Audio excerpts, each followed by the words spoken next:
Cordial saludo, apreciadas familias, jóvenes y niños. En este momento de encuentro personal con el Señor vamos a hablar de la primera carta de San Juan. Iniciemos en el nombre del Padre, del Hijo y del Espíritu Santo. Amén.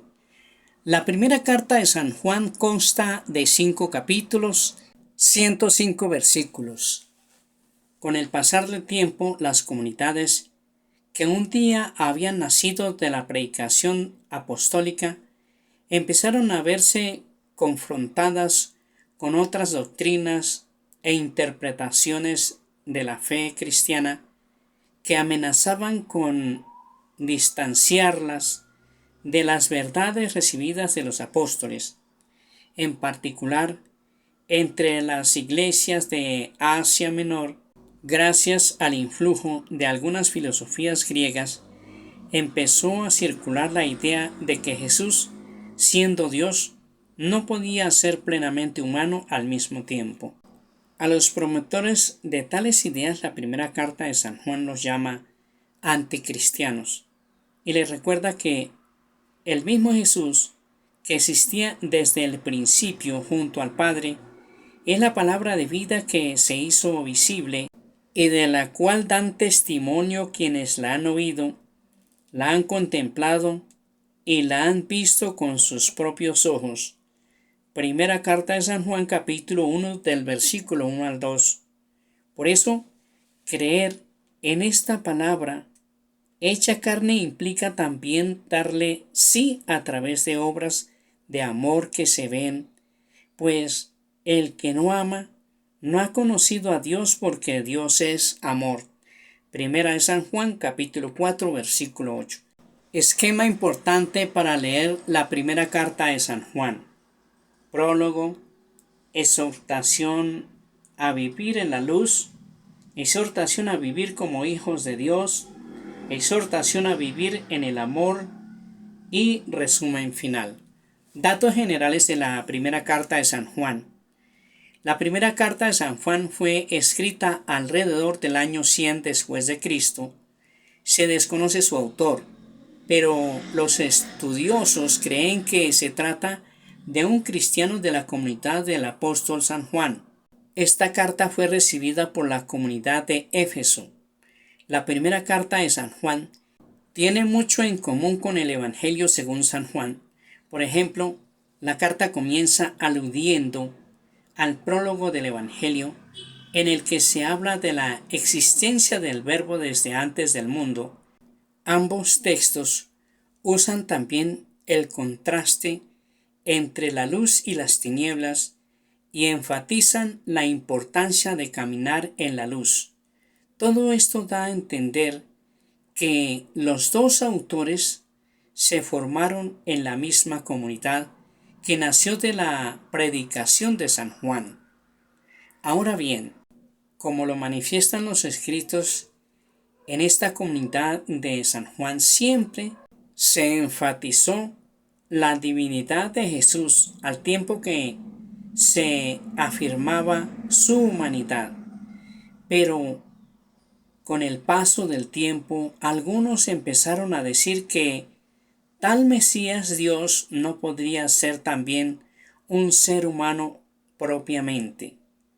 Esta controversia llevó a la división de la comunidad, pues los discientes no pudieron seguir comulgando en la misma fe. La primera carta de San Juan fue escrita para responder precisamente a este problema. A los discientes, el autor de la primera carta de San Juan los llama anticristianos y explica que el anticristiano es el que niega que Jesús es el Cristo, es decir, el que niega al Padre y al Hijo.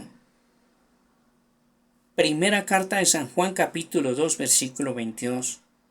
Separarse de la fe no es solo negar una idea, sino separarse del Espíritu mismo de Dios, que no solo une a Dios, sino que da vida divina en la unidad de fe. En cuanto a ustedes, recalca el autor, permanezcan fieles a lo que oyeron desde el principio. De esa manera, permanecerán también en el Hijo y en el Padre. Primera de San Juan capítulo 2 versículo 24. Pero, ¿por qué es tan importante confesar la humanidad de que Jesús y no solo su divinidad?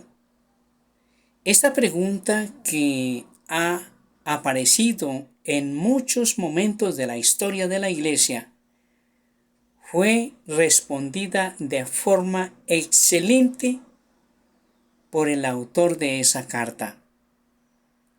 Porque Dios es amor. Nos manifestó su amor enviando a su Hijo único al mundo para que tuviéramos vida por medio de él. Primera de San Juan capítulo 4 versículo 8 y 9.